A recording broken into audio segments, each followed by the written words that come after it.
इतना खतरनाक हमला है कि ये उसी हमले की कड़ी है जो चंद दिन पहले अमेरिका के अंदर हुआ था, जिसमें तमाम के तमाम यानी अमेरिका के अंदर रहने वालों के उनके मोबाइल सिग्नल्स चले गए थे बहुत सारी स्टेट्स के अंदर, और कई घंटे तक सिग्नल्स गए थे। और उसके बाद पूरे अमेरिका में खलबली मची रही। उन्होंने कहा कि हंगामी तौर पर आप लोग वाईफाई इस्तेमाल करें, कोई बड़े हमले का मजीद खतरा है। उसके बाद कहा जी ये कोई बग था, ये फलाना था। एग्जैक्टली आज जो इस वक्त सूरत हाल पेश आई है, अचानक पूरी दुनिया के अंदर फेसबुक बंद, इंस्टाग्राम बंद। और एक चीज आप अजीबोगरीब देखेंगे कि आम रूटीन में जब भी कभी कोई सर्वर डाउन होता है या कोई चीज होती है या कोई ग्लिच आ जाता है तो उसमें कहीं ना कहीं वो चल रहा होता है, ब्राउजिंग स्लो होती है, पोस्ट अपलोड नहीं हो रही होती। यहां मामला बड़ा डिफरेंट था इस दफा।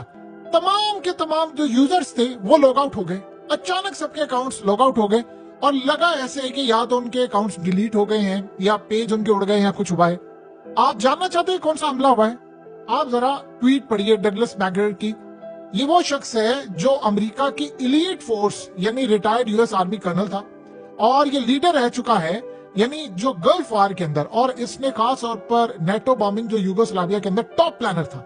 इसने किताबें लिखी है दुनिया भर के अंदर। इसने खास तौर पर अमेरिका ने जो 2003 में इराक पर हमला किया था, ये उसमें टॉप लेवल के जो लोग थे जिनके थिंक टैंक्स थे या दिमाग काम करता था, इनपुट थी, उनमें शख्स शामिल है। उसने कहा है कि अमेरिका पर यह हमला हुआ है। उसने कहा कि फॉरेन नेशन यानी किसी और मुल्क ने इसको हैक किया है। आपकी तमाम इंफॉर्मेशन इस वक्त बैरूनी ताकत के हाथ में। अब इसका इशारा किस जानिब है? चाइना की जानिब है। उसका इशारा किस जानिब है? रूस की जानिब है। दुनिया में कोई और मुल्क ऐसा नहीं है जिसकी इतनी पावर हो सकती है कि वो ये काम कर सकता है।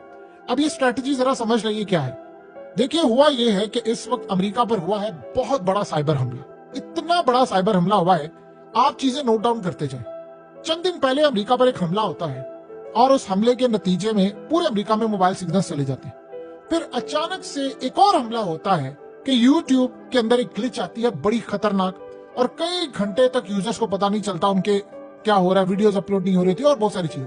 आम रूटीन में ग्लिच आती है।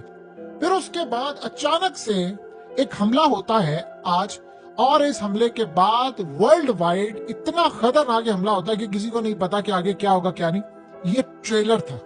आप इसको चाइना का नाम दे दें या आप इसको रशिया का नाम दे दें, आप जो मर्जी कहते फिरे जी हमारी ग्लिच आ गई थी, सर्वर डाउन हो गया था, फलाना हो गया था, हो गया था, ये हो गया था। भारत के अंदर जब इलेक्ट्रिसिटी डाउन हुई थी मुंबई की, 9 घंटे बाद जब बिजली आई थी तो उन्होंने कहा था कि ये फलाना मसला पड़ गया था, ये चीज डाउन हो गई थी। 4 महीने के बाद रिपोर्ट आई थी अमेरिका की जानिब से कि चाइना ने ईएमपी से हमला किया है।